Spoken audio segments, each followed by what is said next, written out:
बिस्मिल्लाहिर्रहमानिर्रहीम। My name is Sobia अमीन। मैं यहाँ पे 9th क्लास के ऑनलाइन लेक्चर्स के सिलसिले में मौजूद हूँ। आज हमने चैप्टर नंबर 2 का नेक्स्ट टॉपिक पढ़ना है। लास्ट लेक्चर्स में हमने फर्स्ट टॉपिक पढ़ लिया था rest and motion and types of motion. आज हम बात करेंगे वेक्टर्स एंड स्केलर क्वांटिटीज़ के सिलसिले में। अच्छा बेटा, हमने चैप्टर नंबर 1 में पढ़ी थी फिजिकल क्वांटिटीज़। फिजिकल क्वांटिटीज़ कौन सी होती हैं? ऐसी क्वांटिटीज़ जिनको हम किसी भी इंस्ट्रूमेंट के साथ मैयर कर सकते हैं, या यूँ समझ लीजिए कि ऑल मैयरेबल जो क्वांटिटीज़ होती हैं that are called the physical quantities. Further हमने उसको डिवाइड किया था बेस क्वांटिटीज़ में एंड डिराइव क्वांटिटीज़ में। बेस क्वांटिटीज़ क्या थी? जो कि सारी क्वांटिटीज़ को एक फाउंडेशन प्रोवाइड करती हैं। वो 7 जो है वो base quantities length, mass, time, temperature, electric current, intensity of light and amount of substance, ये 7 जो है वो बेस क्वांटिटीज़ थी। और इनके अलावा जितनी क्वांटिटीज़ हैं वो सारी की सारी क्या थी? Derive quantities. और डिराइव क्वांटिटीज़ कौन सी थी? जो कि बेस क्वांटिटी से डिराइव होती हैं। क्लियर? और ये जो है बेस ही कर रही होती हैं बेस क्वांटिटी के ऊपर। तो इसमें बहुत सारी एग्जांपल्स जो हैं वो आप कोड कर सकते हो, जिसमें एटलीस्ट जो है हमने वहाँ पे 5 to 7 जो है वो एग्जांपल्स भी बताई थी, जिसमें हमने बात की एरिया की, वॉल्यूम की, work, energy, acceleration, force, weight. ये सारी कौन सी क्वांटिटीज़ थी? That are the derived quantities. आज हम उन्हीं फिजिकल क्वांटिटी की ही बात करेंगे, लेकिन अब हम बात करेंगे वेक्टर्स एंड स्केलर क्वांटिटीज़। अच्छा बेटा, अब बहुत सारी फिजिकल क्वांटिटीज़ हैं। कुछ क्वांटिटीज़ को कम्प्लीटली एक्सप्रेस करने के लिए हमें सिर्फ मैग्नीट्यूड की ज़रूरत पड़ती है, और कुछ ऐसी क्वांटिटीज़ होती हैं जो कि मैग्नीट्यूड की अगर हम बात करेंगे तो वो कम्प्लीटली जो है हम उसको डिस्क्राइब नहीं कर सकते, उसमें हमें फर्दर और चीज़ें भी रिक्वायर्ड होती हैं। ठीक है, अब हम बात करते हैं 1 by 1 वेक्टर क्वांटिटीज़ की और फिर स्केलर क्वांटिटीज़ की। तब भी मैंने आपको एग्जांपल दी थी बेटा कि बहुत सारी ऐसी फिजिकल क्वांटिटीज़ हैं जहाँ पे हमें सिर्फ ज़रूरत पड़ती है मैग्नीट्यूड की। और मैग्नीट्यूड क्या होता है? मैग्नीट्यूड होती है बेटा न्यूमेरिकल वैल्यू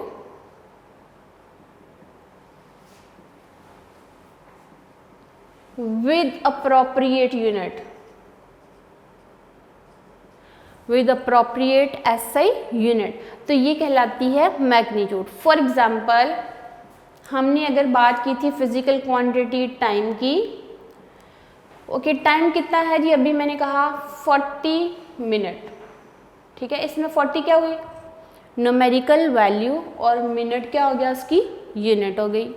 मैं बात कर रही हूँ किसी भी ऑब्जेक्ट के वेट की। मेरे पास एक ऑब्जेक्ट है, उसका वेट है जी 20 न्यूटन। अब ये जो 20 है ये क्या है? न्यूमेरिकल वैल्यू, और ये न्यूटन क्या है? उसकी यूनिट है। अब अगर मैं बात करती हूँ बेटा टेम्परेचर की, एक और फिजिकल क्वांटिटी टेम्परेचर की बात करती हूँ कि आज लाहौर का टेम्परेचर है जी 45 डिग्री सेल्सियस। अब ये जो 45 है ये क्या है? न्यूमेरिकल वैल्यू,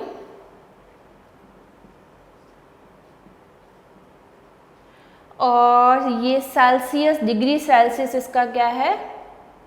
यूनिट है। ठीक है, अब हम एक और फिजिकल क्वांटिटी की बात कर रही हूँ। फॉर एग्जांपल, मेरे पास है प्रेशर मेरे पास है 250 पास्कल। 250 क्या होगी? न्यूमेरिकल वैल्यू,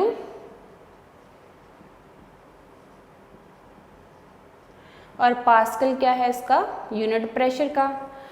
वर्क की बात करती हूँ। वर्क है मेरे पास 200 जॉल।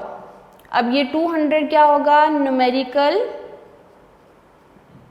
वैल्यू, और ये जे जॉल को रिप्रेजेंट कर रहा है, ये वर्क का यूनिट है, एनर्जी का यूनिट है, तो ये यूनिट है। ठीक है, इसको कम्प्लीटली हम बोल देते हैं मैग्नीट्यूड। मैग्नीट्यूड में न्यूमेरिकल वैल्यू रिक्वायर्ड होती है, और क्या चीज़ रिक्वायर्ड होती है? यूनिट रिक्वायर्ड होती है। तो इन दैट केस बेटा हमारे पास ऐसी फिजिकल क्वांटिटीज़ जिनको कम्प्लीटली डिस्क्राइब करने के लिए, एक्सप्रेस करने के लिए, या उसको बताने के लिए हमें सिर्फ मैग्नीट्यूड की ज़रूरत पड़ती है और किसी चीज़ की ज़रूरत नहीं पड़ती। तो ऐसी क्वांटिटीज़ को हम बोल देते हैं स्केलर क्वांटिटीज़। यूँ समझ लीजिए कि scalar quantities required only magnitude for their complete description. Complete description के लिए सिर्फ मैग्नीट्यूड की जब ज़रूरत पड़ती है तो वो कहलाती हैं कौन सी quantities? That are the scalar quantities. अब उसको शॉर्टकट कीज में अगर मैं बात करूं, what are the scalar quantities, तो हम कहते हैं such physical quantities, such physical quantities that required only magnitude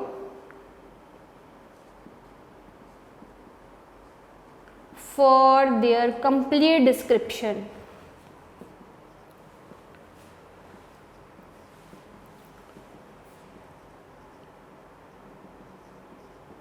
For their complete description. For example, मेरे पास है जी फिजिकल क्वांटिटी टाइम। टाइम को एक्सप्रेस करने के लिए मुझे सिर्फ मैग्नीट्यूड की ज़रूरत पड़ती है। मैंने बोला 10 सेकंड गुजर गए हैं, ये टाइम को एक्सप्रेस कर रहा है, इसमें हमें डायरेक्शन नहीं रिक्वायर्ड होती, सिर्फ मैग्नीट्यूड रिक्वायर्ड होती है। तो तब हम बात क्या करते हैं कि हमारे पास टाइम कौन सी क्वांटिटी होगा, स्केलर क्वांटिटी है। अच्छा, अब हम बात करते हैं मैस की। एक ऑब्जेक्ट का मैस है 10 kg, तो यहाँ भी मैस को एक्सप्रेस करने के लिए सिर्फ मैग्नीट्यूड की ज़रूरत पड़ती है। तो ये भी कौन सी क्वांटिटी होगी, that is the scalar quantity. इसी तरह टेम्परेचर है। टेम्परेचर मैंने बोला 40 डिग्री सेल्सियस, 122 केल्विन। केल्विन भी यूनिट टेम्परेचर का होता है, सेल्सियस भी होता है, फ़ारेनहाइट भी होता है, लेकिन ऐसे यूनिट केल्विन होता है। तो आप इसको एक्सप्रेस कर सकते हो। टेम्परेचर को एक्सप्रेस करने के लिए भी सिर्फ मैग्नीट्यूड की ज़रूरत पड़ती है और किसी चीज़ की ज़रूरत नहीं पड़ती। तो ये भी कौन सी क्वांटिटी होगी, that is the scalar quantity. इसी तरह हम बात करते हैं बेटा इलेक्ट्रिक करंट की, या हम लेंथ की बात करते हैं। लेंथ को भी एक्सप्रेस करने के लिए हमें सिर्फ मैग्नीट्यूड की ज़रूरत पड़ती है। मैंने लेंथ बोली 2 मीटर, तो 2 मीटर जो है वो एक लेंथ को एक्सप्रेस कर रहा है। लेंथ को भी कंप्लीट डिस्क्राइब करने के लिए हमें सिर्फ मैग्नीट्यूड की ज़रूरत पड़ती है। तो ये सारी क्वांटिटीज़ कौन सी क्वांटिटीज़ कहलाएंगी, स्केलर क्वांटिटीज़। तो ऐसी क्वांटिटीज़, ऐसी फिजिकल क्वांटिटीज़ जिनको एक्सप्रेस करने के लिए, जिनको कंप्लीटली डिस्क्राइब करने के लिए हमें सिर्फ ज़रूरत पड़ती है मैग्नीट्यूड की। Magnitude mean some numerical value with appropriate unit. Magnitude का मतलब क्या होगा, हमें यूनिट की ज़रूरत पड़ेगी, साथ न्यूमेरिकल वैल्यू की भी ज़रूरत पड़ेगी। ऐसी क्वांटिटीज़ को एक्सप्रेस करने के लिए हमें सिर्फ मैग्नीट्यूड की ज़रूरत पड़ती है। That quantities are called the scalar quantities. लेकिन बेटा कुछ ऐसी क्वांटिटीज़ हैं जिनको एक्सप्रेस करने के लिए मैग्नीट्यूड सफिशेंट नहीं है। उनको कम्प्लीटली एक्सप्रेस करने के लिए हमें सिर्फ मैग्नीट्यूड नहीं रिक्वायर्ड होती, बल्कि उसके साथ साथ हमें डायरेक्शन भी रिक्वायर्ड होती है। फॉर एग्ज़ाम्पल बेटा आपसे कोई भी जो है आपसे पूछे कि यहाँ से जो है वो किसी भी जगह का, फॉर एग्जांपल जौहर टाउन का पूछा जाता है, यहाँ से जौहर टाउन जो है वो किस साइड पे है। आप ये तो नहीं बोल दोगे यहाँ से 2 किलोमीटर है, क्लियर। आप उसको डायरेक्शन भी बताओगे, क्या वो टूवर्ड्स ईस्ट है या क्या वो टूवर्ड्स नॉर्थ है, इस जगह से, इस लोकेशन से। तो जब तक आप उसको डायरेक्शन नहीं बताओगे तो तब तक वो पर्सन वहाँ तक नहीं पहुँच सकेगा। यानी अगर आप सिंपल बोल देते हो कि आपने लाहौर से कराची जाना है तो इसका इतना डिस्टेंस है, लेकिन अगर आप उस पर्सन को नहीं बोलोगे कि आपने टूवर्ड्स वेस्ट जाना है या टूवर्ड्स नॉर्थ जाना है या टूवर्ड्स ईस्ट जाना है, जब तक आप उसको डायरेक्शन नहीं बताओगे तो वो पर्सन कभी भी सही करेक्ट जगह पे नहीं पहुंच सकेगा। तो हमारे पास कुछ ऐसी क्वांटिटीज़ हैं जिनको एक्सप्रेस करने के लिए मैग्नीट्यूड सफिशेंट नहीं होती, बल्कि उसमें मैग्नीट्यूड के साथ साथ हमें डायरेक्शन भी रिक्वायर्ड होती है। ऐसी फिजिकल क्वांटिटीज़ जिनको कम्प्लीटली एक्सप्रेस करने के लिए हमें मैग्नीट्यूड के साथ साथ डायरेक्शन भी रिक्वायर्ड होती है, वो क्वांटिटीज़ कहलाती हैं वेक्टर क्वांटिटीज़ कहलाती हैं। अच्छा, अब हम जब वेक्टर क्वांटिटीज़ की बात करते हैं बेटा, तो वेक्टर क्वांटिटीज़ को कम्प्लीटली एक्सप्रेस करने के लिए हमें ज़रूरत पड़ती है मैग्नीट्यूड के साथ साथ किस चीज़ की, डायरेक्शन की भी। तो अब हम इसको वेक्टर क्वांटिटीज़ की भी एग्जाम्पल्स को डिस्कस करते हैं और फिर बताते हैं कि वेक्टर को किस तरह एक्सप्रेस किया जाता है। ओके, स्केलर को एक्सप्रेस करने के लिए किस चीज़ की ज़रूरत पड़ी थी हमें, सिर्फ मैग्नीट्यूड की। That required only magnitude. Scalar quantities required only magnitude. required only magnitude. Magnitude का मतलब न्यूमेरिकल वैल्यू और अप्रोप्रिएट यूनिट. एग्जाम्पल आपने अभी लिखी कौन कौन सी? मास, लेंथ, टाइम. उसके साथ डिराइव क्वांटिटीज में भी कुछ होती हैं स्केलर क्वांटिटीज. मैं प्रेशर की बात करती हूँ. प्रेशर भी जो है वो स्केलर क्वांटिटी है. इसी तरह इलेक्ट्रिक करंट वो भी स्केलर क्वांटिटी है. और एग्जांपल आप दे सकते हो डिस्टेंस की, टाइम की. ये सारी ऐसी फिजिकल क्वांटिटीज हैं जिसमें हमें सिर्फ रिक्वायर्ड होती है मैग्नीट्यूड. लेकिन बेटा जो वेक्टर क्वांटिटीज हैं इनके लिए रिक्वायर्ड होती है that required magnitude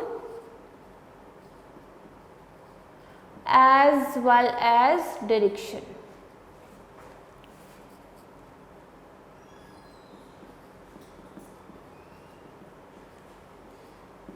Such physical quantities that required magnitude as well as direction for their complete description, such physical quantities are called the vector quantities या vectors उसको इन सिंपल बोला जाता है. एग्जाम्पल आप दे सकते हो. For example force. अच्छा force है, फोर्स वेक्टर क्वांटिटीज है. इसको एक्सप्रेस करने के लिए हमें मैग्नीट्यूड के साथ साथ डायरेक्शन की भी ज़रूरत पड़ती है. ठीक है. फॉर एग्जाम्पल मेरे पास है ये एक कार लेवल रोड पे है. इसमें पेट्रोल ख़त्म हो गया है. यहाँ पे पेट्रोल पंप है, मैंने इसको यहाँ तक लेके जाना है. अब इसमें पेट्रोल ख़त्म है तो ये खुद से नहीं जाएगी. ठीक है. अब मुझे यहाँ से किसी न किसी को हेल्प के लिए बुलाना पड़ेगा. मैंने 2 पर्सन्स को बुलाया और उनको कहा कि इस जो है गाड़ी को धक्का लगाएं. तो वो यहाँ से इस डायरेक्शन में फोर्स लगाएंगे. तो यहाँ पंप है, पेट्रोल पंप है, तो इसने यहाँ से यहाँ तक जाना है. इसको इस डायरेक्शन में फोर्स लगाएंगे तो ये यहाँ तक पहुँचेगी. अगर मैं इसको ऑपोजिट डायरेक्शन में फोर्स लगाना शुरू कर दूँ तो ये कभी भी इस पेट्रोल पंप तक नहीं पहुँचेगी गाड़ी. इसका मतलब क्या है कि हमें फोर्स को एक्सप्रेस करने के लिए हमें किस चीज़ की ज़रूरत पड़ती है? डायरेक्शन की भी ज़रूरत पड़ती है. अब ये 2 पर्सन जो है ये फोर्स लगाएंगे, दोनों फोर्स लगाएंगे एक डायरेक्शन में, तो ये पेट्रोल पंप तक ये गाड़ी चली जाएगी, उसमें पेट्रोल फिलअप हो जाएगा. तो फोर्स कौन सी क्वांटिटी हुई? That is the vector quantity. इसी तरह हम बात करते हैं वेट की. किसी भी ऑब्जेक्ट का वेट क्या होता है? ये मेरे पास है एक ऑब्जेक्ट, इसका वेट हमेशा एक्ट होता है downward towards the centre of earth. तो ये हमारे पास भी कौन सी क्वांटिटी हुई? That is the vector quantity. इसकी भी डायरेक्शन रिक्वायर्ड होती है वेक्टर वेट को एक्सप्रेस करने के लिए. ये भी क्वांटिटी कौन सी है? Vector quantity. Similarly velocity vector quantity होती है. एक्सेलरेशन वेक्टर क्वांटिटी है. इसको एक्सप्रेस करने के लिए हमें ज़रूरत पड़ती है डायरेक्शन की और मैग्नीट्यूड की. इसी तरह डिस्प्लेसमेंट भी वेक्टर क्वांटिटी है. टॉर्क भी वेक्टर क्वांटिटी है. मोमेंटम ये भी वेक्टर क्वांटिटी है. आप काफ़ी सारी एग्जांपल दे सकते हो. ये हमने फर्दर चैप्टर्स में भी इनकी डिटेल पढ़नी है. टॉर्क क्या होता है, मोमेंटम क्या होता है, इसके लिए अभी फ़िलहाल आपने जो है इनकी डेफिनेशन के साथ एग्जांपल्स के नेम लर्न कर लीजिए. Force, weight, velocity, acceleration, displacement, torque, momentum, ये सारी कौन सी क्वांटिटीज़ हैं? Vector quantities. और इनको एक्सप्रेस करने के लिए हमें मैग्नीट्यूड के साथ साथ किस चीज़ की ज़रूरत पड़ती है? डायरेक्शन की भी ज़रूरत पड़ती है. अच्छा अब हम बात करते हैं बेटा कि ऐसी क्वांटिटीज़ को एक्सप्रेस करने के लिए हमें डायरेक्शन क्यों रिक्वायर्ड होती है? क्योंकि इनको कम्प्लीटली हम डिस्क्राइब नहीं कर सकते only for magnitude. For example आपका स्कूल यहाँ पे है और आपका हाउस जो है वो यहाँ पे है. ठीक है. अब आपने हाउस से आना है टुवर्ड्स स्कूल. जब तक आपको यहाँ का प्रॉपर डिस्टेंस विद डायरेक्शन नहीं पता होगी तो आप कभी भी अपने स्कूल नहीं पहुंच सकते। तो इसका मतलब क्या हुआ कि आपको अपने स्कूल तक पहुंचने के लिए डिस्टेंस भी पता होना चाहिए और स्कूल की डायरेक्शन भी पता होना चाहिए, तो तभी आप यहां तक पहुंचोगे। तो यहाँ पे हमें कुछ क्वांटिटीज़ को कम्प्लीटली एक्सप्रेस करने के लिए किस चीज़ की ज़रूरत पड़ती है, डायरेक्शन की भी ज़रूरत पड़ती है। तो ऐसी क्वान्टिटीज़ को हम क्या बोलते हैं, वेक्टर क्वान्टिटीज़ बोलते हैं। जिसमें हमने फोर्स की एग्जाम्पल ली कि फोर्स कौन सी क्वान्टिटी है, that is the vector quantity. अच्छा बेटा, अब जो वेक्टर क्वांटिटीज़ होती है ना, अब उसमें हमने अगर फोर्स की बात की है तो इसमें फोर्स समटाइम सेम डायरेक्शन में होती है और समटाइम फोर्स अप्लाई होती है इन ऑपोजिट डायरेक्शन। ठीक है, ये मेरे पास एक टेबल है, टेबल पे हम फोर्स लगा रही हैं 10 न्यूटन की। ये है 10 न्यूटन की फोर्स, ये भी कितनी है, 10 न्यूटन की फोर्स। अच्छा, ये जो हम टेबल के ऊपर फोर्स लगा रहे हैं इस डायरेक्शन में है। इसका मतलब क्या हुआ, जब हम इतनी फोर्स लगाएंगे तो ये टेबल इस डायरेक्शन में जो है मोशन में आ जाएगा, ड्रैग होना शुरू हो जाएगा यहाँ पे। तो इसमें इसी डायरेक्शन में क्या चीज़ क्रिएट हो जाएगी, मोशन क्रिएट हो जाएगी। तो ये नई पोजीशन पे आ जाएगा। तो अब यहाँ पे जो नेट फोर्स होगी, टोटल फोर्स जो हम इस टेबल के ऊपर अप्लाई कर रहे हैं, 2 फोर्सेस अप्लाई हो रही थी, एक 10 न्यूटन की है, दूसरी भी कितनी है, 10 न्यूटन की। तो नेट फोर्स हम इसके ऊपर कितनी अप्लाई कर रहे हैं, 20 न्यूटन की फोर्स अप्लाई कर रहे हैं। तो इसी टेबल में क्या चीज़ क्रिएट हो जाएगी, मोशन क्रिएट हो जाएगी। अच्छा, अब अगर हम बात कर रहे हैं ऑपोजिट डायरेक्शन में मोशन की, तो फिर क्या होता है, ऑपोजिट डायरेक्शन में जब फोर्सेस लगाई जाती हैं तो फिर क्या होता है, अगर जो सेम फोर्सेस हैं तो रिजल्टेंट जो है वो समटाइम 0 हो जाता है। ये एक टेबल है, यहाँ पे मैंने फोर्स लगाई F1 दैट इज 10 न्यूटन। इसके ऑपोजिट डायरेक्शन में भी फोर्स लगाई जा रही है F2, वो भी कितनी है, 10 न्यूटन। इस F1 की डायरेक्शन इस डायरेक्शन में लगाई जा रही है, F2 जो है फोर्स 10 न्यूटन की इस डायरेक्शन में लगा रही है। दोनों फोर्सेस की डायरेक्शन क्या है, ऑपोजिट। ये टेबल अपनी जगह से नहीं हिलेगा, रेस्ट पे रहेगा, इसमें किसी किस्म की जो है वो मोशन क्रिएट नहीं होगी। तो यहाँ पे जो नेट फोर्सेस होंगी ना, नेट फोर्स इस केस में क्या होगी, that is equal to F2 minus F1। F2 कितनी है, 10 न्यूटन, F1 भी कितनी है, 10 न्यूटन। तो दोनों का रिजल्टेंट क्या होगा, 0 होगा। तो यहाँ पे इसलिए इसमें किसी किस्म की मोशन क्रिएट नहीं होती। हम अगर एग्जांपल लेते हैं बेटा एक टग ऑफ वार की, ठीक है, ये एक कंपटीशन है टग ऑफ वार का। इसमें इस साइड पे 4 पर्सन है, इस साइड पे भी 4 पर्सन है। सारे पर्सन्स इस रस्से को इस डायरेक्शन में खींच रहे हैं, इधर वाले पर्सन्स इस रस्सी को इस डायरेक्शन में खींच रहे हैं। यानी इधर वाले 4 पर्सन्स इस डायरेक्शन में फोर्स लगा रहे हैं, इधर वाले पर्सन्स जो हैं वो फोर्स इस डायरेक्शन में लगा रहे हैं। अब जब तक इसमें से दोनों जो है टीम्स की फोर्स जो है वो सेम है और ऑपोजिट है, तो यहाँ पे कोई भी टीम नहीं जीतेगी। लेकिन कौन सी टीम जीतती है, जिसने फोर्स ज़्यादा लगाई वो दूसरी टीम को अपनी तरफ खींच लेती है। इसका मतलब क्या हुआ कि इस टीम ने नेट फोर्स ज़्यादा लगा दी है, तो दूसरी टीम जो है उसने नेट फोर्स क्या लगाई, कम लगाई। तो यहाँ पे फिर वो मुकाबला जीत जाते हैं। तो यहाँ पे बात करने का मकसद ये था कि अगर तो फोर्सेस की डायरेक्शन सेम होती है तो वो एड अप होती हैं, अगर फोर्सेस की डायरेक्शन ऑपोजिट होती है तो फिर वो क्या हो जाती हैं, सब्ट्रैक्ट होती हैं। यहाँ हमने बात की 2 फोर्सेस की, दोनों सेम डायरेक्शन में थी तो क्या होगी, ऐड होगी। नेट फोर्स क्या हो जाएंगी, ये दोनों ऐड अप हो जाएंगी। यहाँ पे फोर्सेस की बात की है तो दोनों फोर्सेस की डायरेक्शन क्या थी, ऑपोजिट थी। ऑपोजिट होने की वजह से यहाँ पे नेट फोर्स ये भी 10 न्यूटन लगा रहा है, ये भी 10 न्यूटन लगा रहा है, तो रिजल्टेंट क्या हो गया, 0 हो गया। यहाँ हमने बात की है जब तक तो दोनों फोर्सेस सेम हैं, इक्वल हैं और डायरेक्शन ऑपोजिट है, तो यहाँ पे कोई भी मुकाबला नहीं जीतेगा, नेट फोर्स क्या हो जाएगी, 0 हो जाएगी।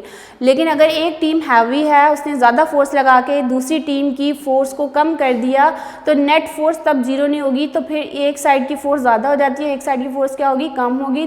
तो उसका डिफरेंस कोई ना कोई निकल आता है। तो इन दैट केस यहाँ पे हम कहते हैं कि जब ऑपोजिट डायरेक्शन में फोर्सेज अप्लाई होती हैं तो यहाँ पे अगर तो सेम फोर्सेज हैं और ऑपोजिट डायरेक्शन में है तो रिजल्टेंट 0 होता है।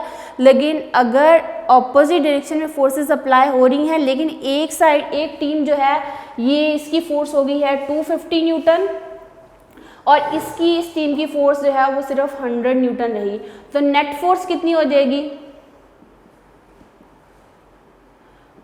F2 कितनी होगी हमारे पास 250 न्यूटन माइनस 100 न्यूटन, ठीक है। तो ये 150 न्यूटन फोर्स जो है वो नेट फोर्स लगेगी, तो फिर एक टीम जीत जाएगी। अगर एक ने भी 250 न्यूटन लगाई, दूसरे ने भी 250 न्यूटन लगाई, तो नेट फोर्स क्या हो जाएगी, 0 हो जाएगी। लेकिन अगर एक टीम ने फोर्स ज़्यादा लगा दी है, दूसरी ने कम लगा दी, तो फिर इसमें नेट फोर्स का इफेक्ट आता है, तो फिर वो टीम जीत जाती है जिसने फोर्स ज़्यादा लगाई होती है। ये था फोर्स का कॉन्सेप्ट कि फोर्स को एक्सप्रेस करने के लिए हमें किस चीज़ की ज़रूरत पड़ती है बेटा, हमें मैग्नीट्यूड के साथ साथ उसकी डायरेक्शन की भी ज़रूरत पड़ती है। और ये डायरेक्शन हमें किसी भी जगह का मैप बताने के लिए, किसी भी जगह की लोकेशन को एक्सप्रेस करने के लिए, किसी भी जो है मोबाइल फ़ोन की लोकेशंस को जो है वो जज करने के लिए हमें हमेशा किस चीज़ की ज़रूरत पड़ती है, डायरेक्शन की ज़रूरत पड़ती है। तो आजकल बहुत सारे सॉफ्टवेयर हैं जो कि मोबाइल में इंस्टॉल किए जाते हैं, तो उस जगह की लोकेशन जो है वो हम बता सकते हैं कि ये सेल फ़ोन अब किस जगह पे है। तो वो ये सारा किस तरह होता है कि एक रेफरेंस पॉइंट होता है, उस रेफरेंस पॉइंट से उस पर्सन का या उस सेल फ़ोन का प्रॉपर जो है वो डिस्टेंस और डायरेक्शन जो है वो बता दी जाती है। तो फिर जो है वो हम मेजर कर लेते हैं कि अभी ये वाला सेल फ़ोन जो है वो भी यहाँ पे मौजूद है। ये सारा कम्प्लीटली जो है वो कनेक्शन सैटेलाइट सिस्टम के साथ मौजूद होता है। अच्छा, अब हम बात करते हैं कि अगर वेक्टर क्वांटिटीज़ हैं तो इनको एक्सप्रेस कैसे किया जाता है। अब वेक्टर क्वांटिटीज़ क्या थी, जिनको एक्सप्रेस करने के लिए हमें किस चीज़ की ज़रूरत पड़ी, मैग्नीट्यूड की और किस चीज़ की, डायरेक्शन की।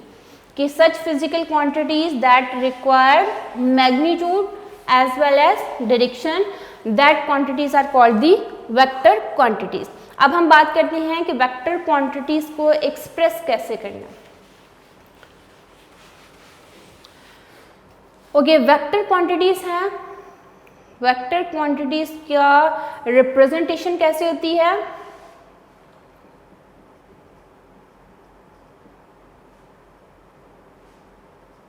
representation of a vector quantity या वेक्टर्स। किसी भी वेक्टर्स को रिप्रेजेंट करना है तो उसके 2 मेथड्स होते हैं। एक कहलाती है symbolically representation, symbolical representation,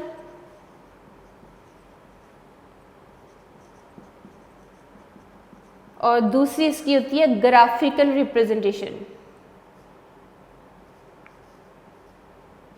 graphical representation of vectors.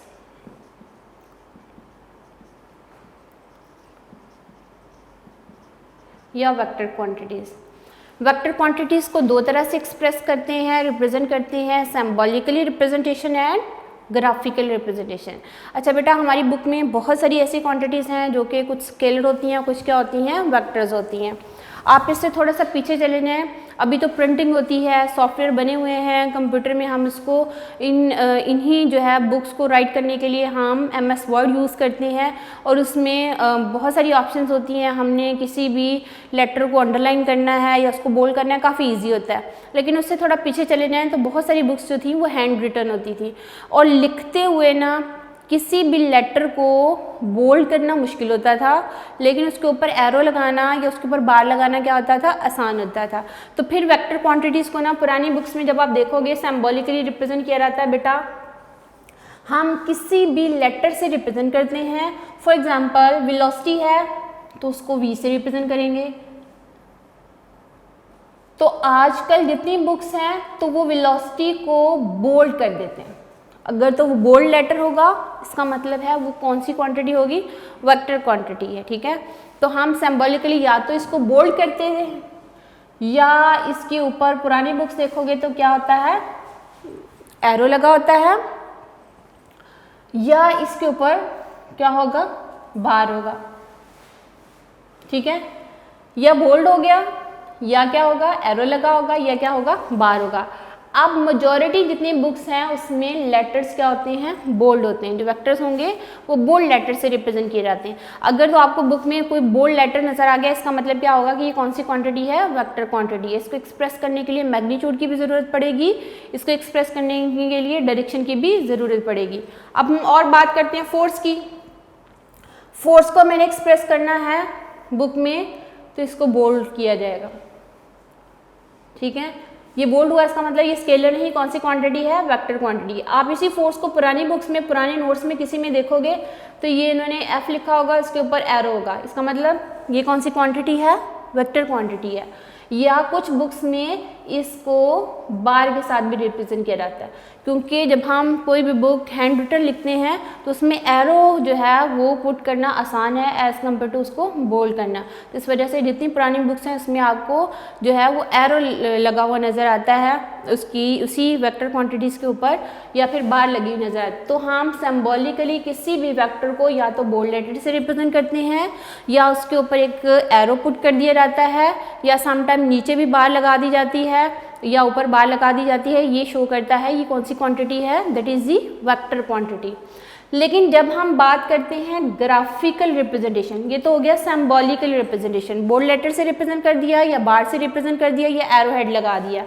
जब हम ग्राफिकल रिप्रेजेंटेशन की बात करते हैं ना बेटा, तो ग्राफिकल रिप्रेजेंटेशन के में हमें बताना पड़ता है कि हमने बुक के ऊपर या कॉपी के ऊपर इसको किस तरह से ड्रॉ करना है, इसकी डायरेक्शन किस तरफ होगी, तो उसका एक प्रॉपर मेथड है। फॉर एग्जांपल, पहले एग्जांपल के साथ इसको समझिए बेटा। मैंने कहा कि 20 न्यूटन फोर्स अप्लाई की जा रही है towards north of east, north of east. इसका मतलब कितनी है फोर्स, 20 न्यूटन, उसकी डायरेक्शन क्या है, नॉर्थ ऑफ ईस्ट। तो अब आपने इसको ग्राफिकल रिप्रेजेंट करना है, तो इसका पहला स्टेप क्या होगा, आपने डायरेक्शंस बतानी है। डायरेक्शंस बताने के लिए बेटा ये 2 परपेंडिकुलर लाइंस हम ड्रॉ करते हैं, एक हॉरिजॉन्टल लाइन और एक वर्टिकल लाइन, दोनों एक दूसरे को इंटरसेक्ट करती हैं। यहाँ ये डायरेक्शन शो करती है ईस्ट को, ये डायरेक्शन शो करती है वेस्ट, ये डायरेक्शन शो करेगी नॉर्थ,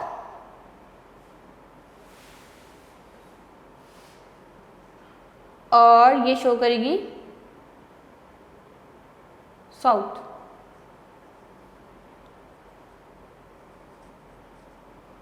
नॉर्थ एंड साउथ। अच्छा, वो उसने बताया कि 20 न्यूटन की फोर्स है, नॉर्थ ऑफ ईस्ट लग रही है, इसका मतलब यहाँ कहीं फोर्स अप्लाई हो रही है। तो आपने इसको जब रिप्रेजेंट करना है ग्राफिकली, एक तो फर्स्ट स्टेप क्या हो गया, आपने डायरेक्शंस दिखानी है। दूसरा स्टेप इसका ये होगा बेटा कि आपने 20 न्यूटन की फोर्स के लिए एक स्केल लेना है, यानी अगले स्टेप में आपने क्या लेना है, एक स्केल लेना है वेक्टर्स को रिप्रेजेंट करने के लिए। नेक्स्ट स्टेप क्या होगा, स्केल, सूटेबल स्केल। और सूटेबल स्केल क्या होगा, इजी स्केल। 20 न्यूटन की फोर्स है तो आप लिख दो 10 newton is equal to 1 centimetre, तो 20 न्यूटन किसके इक्वल होगा, 2 सेंटीमीटर। ठीक है, ये इजी स्केल, सबसे easiest scale 10 newton is equal to 1 centimetre, 20 newton किसके इक्वल होगा, 2 सेंटीमीटर। तो फिर आप क्या करो, थर्ड स्टेप में हमने उस वेक्टर को ड्रॉ करना है। ठीक है, थर्ड स्टेप में हमने ड्रॉ करना है, draw vector according to scale, according to scale. Okay, पहला स्टेप क्या था, डायरेक्शंस बता दी। दूसरे स्टेप में हमने क्या लिया, सूटेबल स्केल। और थर्ड स्टेप में हमने क्या ड्रॉ कर देना, वेक्टर ड्रॉ करना है अकॉर्डिंग टू द स्केल। ठीक है, अब हमारे पास वेक्टर की मैग्नीट्यूड कितनी थी, 20 न्यूटन। कितनी मैग्नीट्यूड है, 20 न्यूटन। और डायरेक्शन क्या थी, नॉर्थ ऑफ ईस्ट। तो अब आपने, ये है नॉर्थ, एन से मैंने रिप्रेजेंट कर दिया नॉर्थ, और ई से रिप्रेजेंट कर दिया है ईस्ट। अब यहाँ पे मैंने, ये ओरिजिन है ओ, यहाँ से मैंने स्केल रख के 2 सेंटीमीटर की लाइन ड्रॉ कर देनी। कितने सेंटीमीटर की लाइन ड्रॉ करूँगी, 2 सेंटीमीटर की मैंने लाइन ड्रॉ कर देनी है। और जहाँ इसकी एंडिंग होगी वहाँ मैंने एरो लगा देना। ठीक है, 2 सेंटीमीटर के बाद मैंने जहाँ 2 सेंटीमीटर एंड होता है मैंने यहाँ क्या पुट कर देना है, एरो पुट करना है। ये जो 2 सेंटीमीटर है ना बेटा, ये किसको रिप्रेजेंट करेगा, फोर्स को। और ये फोर्स कितने न्यूटन की है, 20 न्यूटन की। और ये एरो शो करता है, एरो रिप्रेजेंट करता है किस चीज़ को, डायरेक्शन को। ये जो लेंथ है ये मैग्नीट्यूड को शो करेगी, और ये एरो जो है बेटा ये किस चीज़ को रिप्रेजेंट करेगा, डायरेक्शन को। ये लेंथ शो करेगी मैग्नीट्यूड को और ये एरो किस चीज़ को शो करेगा, डायरेक्शन को शो कर देगा। तो यहाँ पे वेक्टर को रिप्रेजेंट करने के लिए मैग्नीट्यूड और किस चीज़ की ज़रूरत पड़ी, डायरेक्शन की ज़रूरत पड़ी। और इस तरह हम किसी भी वेक्टर को ग्राफिकली क्या कर सकते हैं, रिप्रेजेंट कर सकते हैं। एक वेक्टर हो, एक से ज़्यादा वेक्टर्स हों, उसको भी ड्रॉ करने के मेथड्स होती हैं, ये भी आपको स्टेप बाय स्टेप सिखाएंगे। तो यहाँ फिर से मैं इसको थोड़ा सा रिपीट कर दूँ, फिर हम एग्जाम्पल पे जाते हैं। बेटा वेक्टर क्वांटिटीज़ कौन सी थी, that required magnitude as well as direction. Direction की ज़रूरत पड़ती है, मैग्नीट्यूड की भी ज़रूरत पड़ती है। इनको कंप्लीटली डिस्क्राइब करने के लिए एग्जांपल मैंने भी रेज कर दी हैं। कौन कौन सी एग्जांपल मैंने लिखी थी, फोर्स, वेट, उसके बाद मैंने momentum, torque, velocity, displacement, acceleration, ये सारी कौन सी क्वांटिटी हैं, vector quantities, because they need magnitude as well as direction, they need magnitude as well as direction. उसके बाद हमने बात की कि representation of a vector, vectors को कैसे रिप्रेजेंट किया जाता है। टू मेथड्स हैं वेक्टर्स को रिप्रेजेंट करने के, symbolically representation and graphical representation. Symbolically कैसे रिप्रेजेंट किया जाता है, किसी भी वेक्टर को हम बोल्ड लेटर से रिप्रेजेंट करते हैं, या उसके ऊपर एरो पुट कर दिया जाता है, या उसके ऊपर बार पुट कर दी जाती है। This is the symbolically representation of a vector. जब हम बात करते हैं ग्राफिकल रिप्रेजेंटेशन की, तो ग्राफिकली उसको ड्रॉ किया जाता है बाकायदा अकॉर्डिंग टू द स्केल। इसके मैंने अभी स्टेप्स लिखे हैं बेटा, कि अगर हमें उसने कहा कि 20 न्यूटन की फोर्स लग रही है टुवर्ड्स नॉर्थ ऑफ ईस्ट, तो फिर हमारा पहला स्टेप क्या होगा, आपने डायरेक्शंस बतानी है, ठीक है, east, west, north and south. उसके अगले स्टेप में हमने लेना होता है सूटेबल स्केल। उससे अगले स्टेप में हमने क्या करना होता है, draw the vector according to the scale, draw the vector according to scale, ठीक है। अब हमने ड्रॉ कैसे किया, हमने ये डायरेक्शंस लाइन ड्रॉ की ईस्ट एंड नॉर्थ। यहाँ ओरिजिन से हमने 2 centimetre according to the scale 20 newton is equal to 2 centimetre, तो हमने 2 सेंटीमीटर की लाइन ड्रॉ कर दी। और इसके एंड पे हमने लगाना है एरो, एरो शो करेगा डायरेक्शन को, और जो लेंथ है वो किस चीज़ को शो करेगी, मैग्नीट्यूड को। तो ये थी, that is the representation, graphical representation of a vector quantities. अब इसी से रिलेटेड हमारे पास, यानी वेक्टर से रिलेटेड ही एक एग्जाम्पल है बुक पे, मैं वो सॉल्व करती हूँ। आपको ये स्टेप समझ आ गए हैं तो आपको काफ़ी इजी हो जाएगा किसी भी वेक्टर को रिप्रेजेंट करना।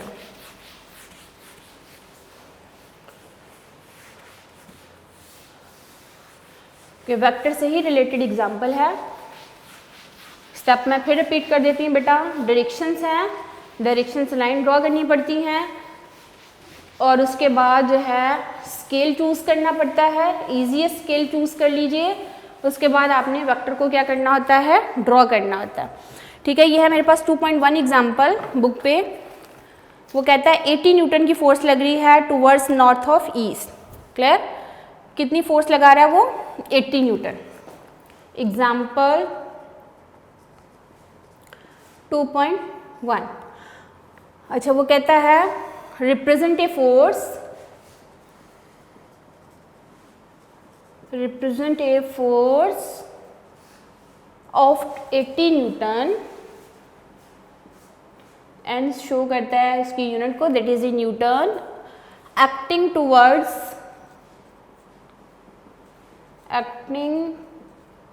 Towards north of east, north of east. Clear है। अच्छा, अब जो है स्टेप्स वही हैं बेटा, डायरेक्शन उसने बता दी है नॉर्थ ऑफ ईस्ट, मैग्नीट्यूड कितनी है जी, 80 न्यूटन। अब इसमें पहला स्टेप क्या होता है, step 1, direction line, direction lines. और ये डायरेक्शन लाइन आपने कैसे ड्रॉ करनी है, आपने 2 लाइंस ड्रॉ करनी है, एक हॉरिजॉन्टल लाइन और एक वर्टिकल लाइन, जो कि एक दूसरे को इंटरसेक्ट करेंगी। हॉरिजॉन्टल लाइन शो करती हैं ईस्ट वेस्ट को,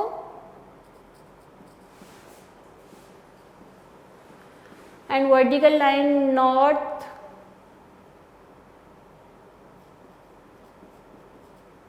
एंड साउथ।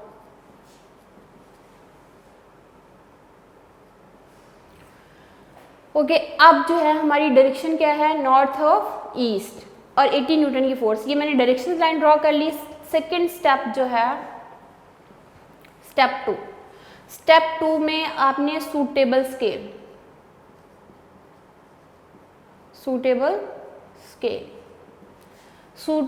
जो आपको इजी लगता है वो आप स्केल ले लीजिए। बुक पे उसने लिया है 20 newton is equal to 1 centimetre, यानी जो बुक पे जो स्केल है वो थोड़ा सा मुश्किल स्केल है, मैं आपको इससे भी इजी स्केल आपको चूज करके बताती हूँ। बुक पे जो स्केल दिया है ना उसने बेटा, वो लिया उसने 20 newton is equal to 1 centimetre, तो 40 न्यूटन क्या हो जाएगा, 2 सेंटीमीटर, और 60 न्यूटन क्या हो जाएगा, 3 सेंटीमीटर, एंड 80 न्यूटन क्या हो जाएगा, 4 सेंटीमीटर। ठीक है, ये बुक वाला स्केल है। इससे भी ईजीएस्ट स्केल मैं चूज कर रही हूँ, सूटेबल स्केल मैं ले रही हूँ 10 newton is equal to 1 centimetre, तो 20 न्यूटन 2 सेंटीमीटर, 30 न्यूटन क्या हो जाएगा, 3 सेंटीमीटर। तो मैंने जाना 80 न्यूटन तक, तो इजीली 80 न्यूटन आप कितने सेंटीमीटर की लाइन ड्रॉ कर सकते हो, 8 सेंटीमीटर, इजी, सबसे इजी स्केल। ठीक है, तो 80 न्यूटन कितने सेंटीमीटर के इक्वल हो गया, 8 सेंटीमीटर। ये मैंने इजीएस्ट स्केल चूज कर लिया। अब स्टेप 3 में आपने क्या कर देना है, वेक्टर ड्रॉ करना है। स्टेप 3 में आपने वेक्टर को ड्रॉ करना है, draw vector according to scale.